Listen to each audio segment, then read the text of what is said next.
यह कहानी एक ऐसे होटल की है जो बहुत ही सुनसान जगह पर पड़ता था और उसमें शायद ही कोई रहना पसंद करे। यह उस दिन की बात है जब हम सभी अपने घर वापस जा रहे थे। हम में से कोई भी यह नहीं जानता था कि हमारे साथ क्या हो सकता है। तभी हमारी कार अचानक से बंद पड़ गई।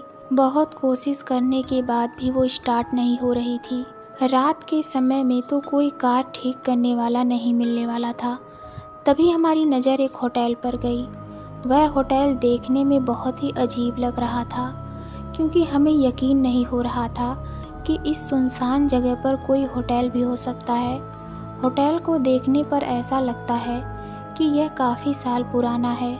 तभी मेरा दोस्त कहने लगा कि हमें वहाँ पर चलकर मदद मांगनी चाहिए। हो सकता है वहाँ पर कोई कार ठीक करने वाला मिल जाए और हम यहाँ से आसानी से निकल सकें। यही सोचकर हम सभी उस होटल में गए और मदद के लिए किसी को ढूंढने लगे, लेकिन हमें कोई भी कार को ठीक करने वाला नहीं मिल रहा था। तभी वेटर आता है और कहता है कि अगर तुम्हें कोई कमरा चाहिए तो मैं तुम्हारी मदद कर सकता हूँ। रात के समय में आप कहाँ जाएंगे? आपकी कार खराब हो चुकी है। उसकी बातें सही लग रही थी, क्योंकि रात के समय में हमें मदद मिलना बहुत ही मुश्किल लग रहा था। इसलिए सभी ने सोचा कि हमें रात को यहीं पर ठहर जाना चाहिए और सुबह होते ही जब भी कोई मदद मिलेगी हम यहाँ से निकल जाएंगे। यही सोचकर हम सभी वहाँ पर रुक गए थे, लेकिन हमें कोई भी वहाँ पर रहने वाला आदमी नहीं दिख रहा था। हमें तो ऐसा लग रहा था कि पूरे होटल में हम ही हैं और कोई नज़र नहीं आ रहा था। तभी हमने वेटर से पूछा कि यहाँ पर और भी कोई है। तभी वह कहने लगा कि यहाँ पर आपके अलावा और कोई भी नहीं है, क्योंकि बहुत ही कम लोग यहाँ पर रुकते हैं। उसकी बात सुनकर पहले ही डर लग रहा था कि पूरे होटल में हम ही हैं, क्योंकि ऐसा कैसे हो सकता है कि जब रास्ते में होटल पड़ता है तो कोई तो ज़रूर होना चाहिए, लेकिन वहाँ पर कोई नहीं था। हम सभी ने सोचा कि हमें इससे कोई मतलब नहीं, हमें तो सुबह होते ही यहाँ से निकल जाना है, इसलिए आज की रात हम यहीं पर आराम करते हैं। सभी लोग वहीं पर आराम करने लगे और जो उसने कमरा दिखाया था वह भी बहुत अजीब लग रहा था। उस कमरे को देखकर ऐसा लगता था कि यह कमरा बहुत ही पुराने ज़माने का है। हम सभी इस बारे में ज़्यादा ना सोचते हुए वहीं पर रुक गए और आराम करने लगे। जब सुबह हुई तो हमने वह देखा जो कभी भी हम देख नहीं सकते थे। सुबह हो चुकी थी, हम सभी उठ चुके थे और वहाँ पर कोई होटल नहीं था। सिर्फ हम एक जगह पर लेटे हुए थे और वह जंगल से कम नहीं था। ऐसा लग रहा था कि यहाँ पर कुछ है ही नहीं।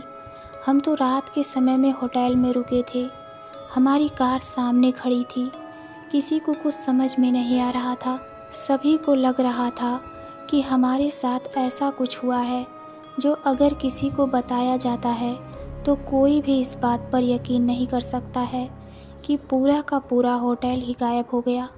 हम सभी अपनी कार की ओर भागे और अपनी कार को स्टार्ट किया तो कार स्टार्ट हो गई।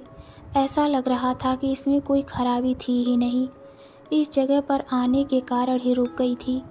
हम सभी कार में बैठे और अपने घर वापस आने लगे। रास्ते भर हमारे दिमाग में यही बातें चल रही थी कि ऐसा कैसे हो सकता है। हम एक ऐसी जगह पर रुके थे जहाँ पर कोई रुकता नहीं था और वह होटल भी गायब हो चुका था।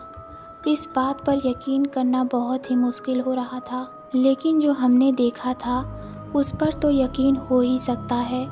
सभी बातें हमारी समझ से बहुत दूर थी, किसी को कुछ समझा नहीं सकते थे। हमारे अंदर डर बैठ गया था कि हम एक ऐसी जगह पर गए थे जहाँ पर ऐसा लगता है कि वह होटल कभी था ही नहीं। यह बात हमारे दोस्तों के बीच ही रही।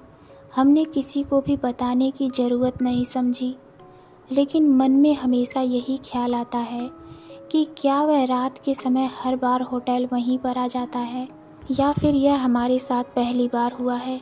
इस दुनिया में बहुत सारे ऐसे सवाल हैं जिनका जवाब मिलना बहुत ही मुश्किल है, लेकिन जो उन्हें महसूस कर सकता है वही सोचता है कि दुनिया में बहुत सारी अजीब चीज़ें होती हैं जिनका आभास धीरे धीरे होता रहता है।